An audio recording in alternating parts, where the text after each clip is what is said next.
Good morning, London. Good morning, world, to all of you joining us by webcast today. It's my privilege to begin with the words that ended the video you've just heard. Thank you. Thank you for being here. Thank you for the things you do. Thank you for being the people that the Financial Times wrote about in their weekend supplement on innovation and creativity in the EU, where they were talking about biosciences in London, drones in Wales, aerospace in the Czech Republic, the energy, the vitality of British brands as well as European brands becoming global brands through the power, through the agility of the kind of capabilities we're going to be sharing today. And I want to begin, as we always try to begin, with the voices of people who are making it happen. It's my privilege now to welcome to the stage Jim Mullan of The Big Issue.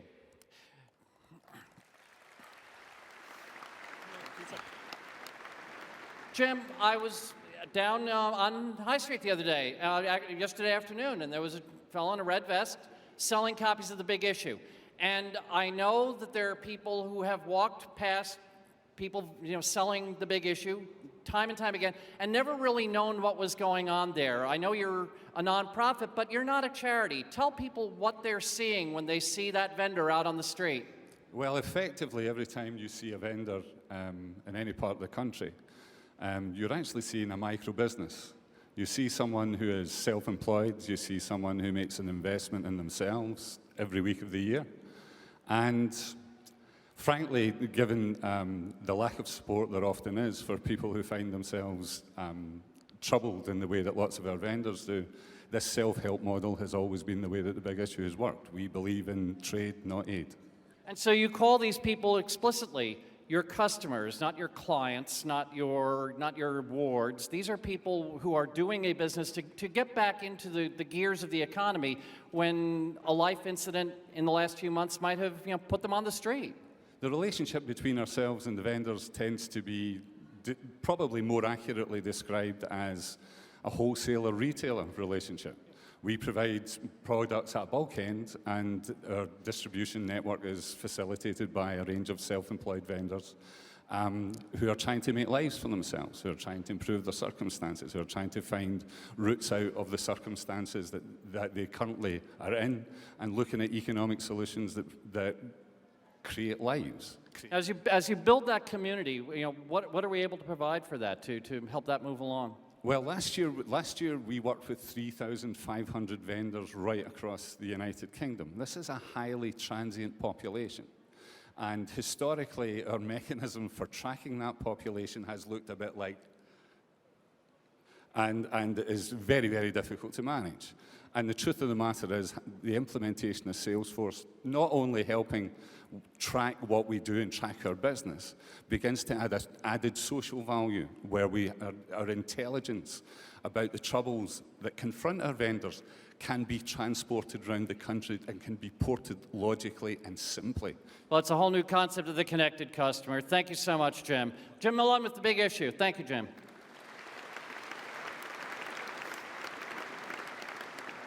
Now, the Big Issue model is now in multiple countries. In fact, scale and growth is just part of the story. And to talk about that growth, I'm very pleased now to bring up Saideep Raj, who is the global practice leader for software as a service with Accenture.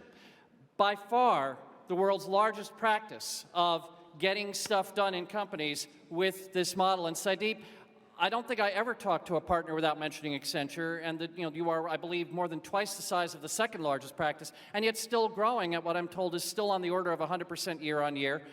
What's it like trying to manage this talent-intensive and labor-intensive business in a way that can handle that kind of continuous, sustained growth?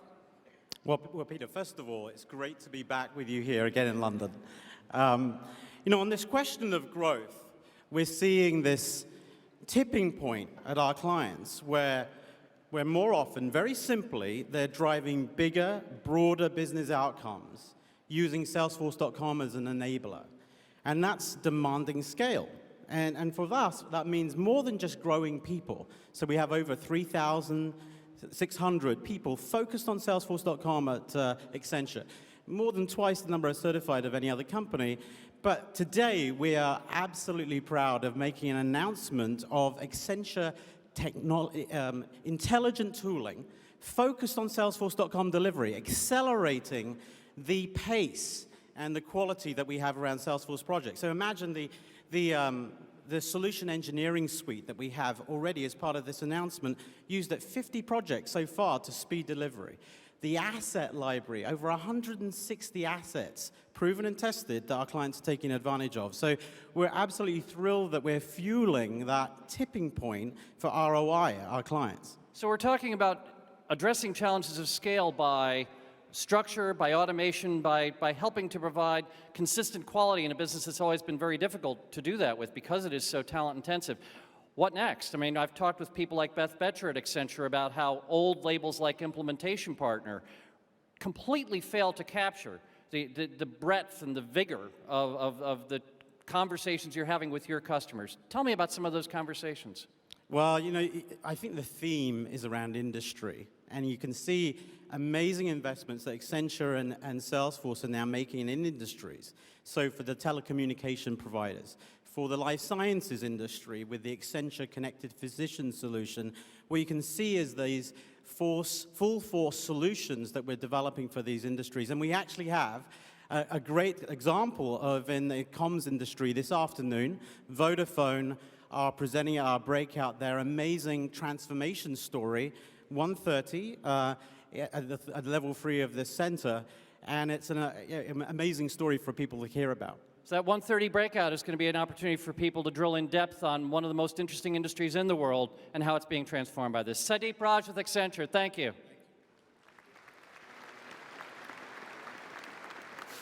It's my privilege now to welcome Stuart Chamberlain, product manager with Glenigan.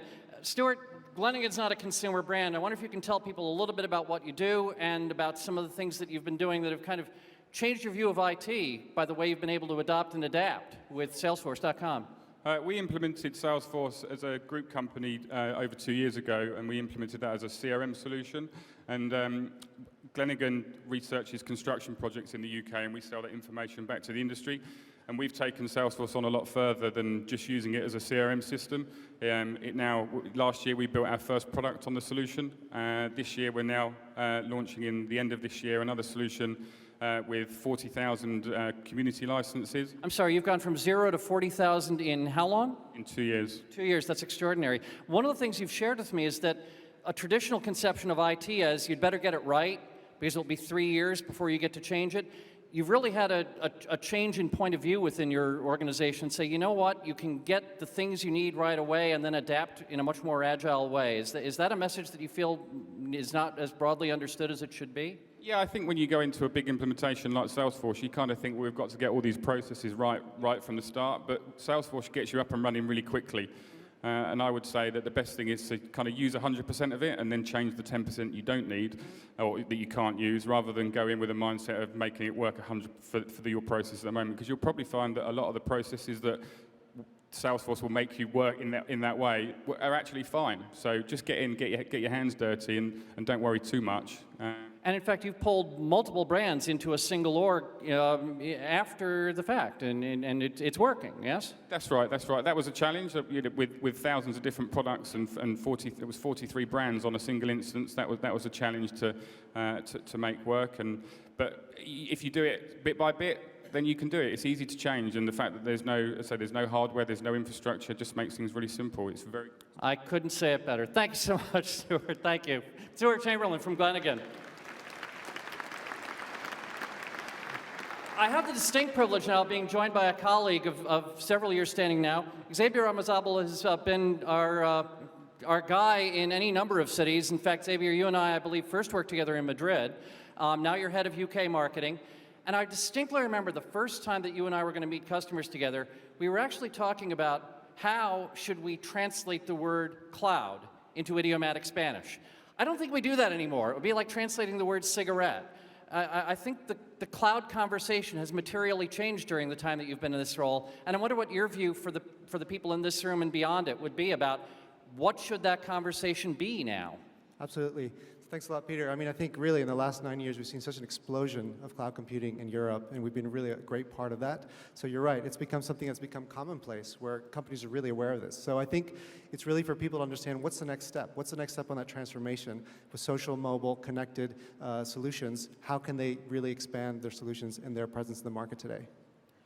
I remember that 7 years ago, we would talk in somewhat worried tones about, should we say, a deliberate pace of adoption of these technologies in EU. I think that that is now considerably overcome. I'm seeing a very aggressive pace of adoption here. Would you agree?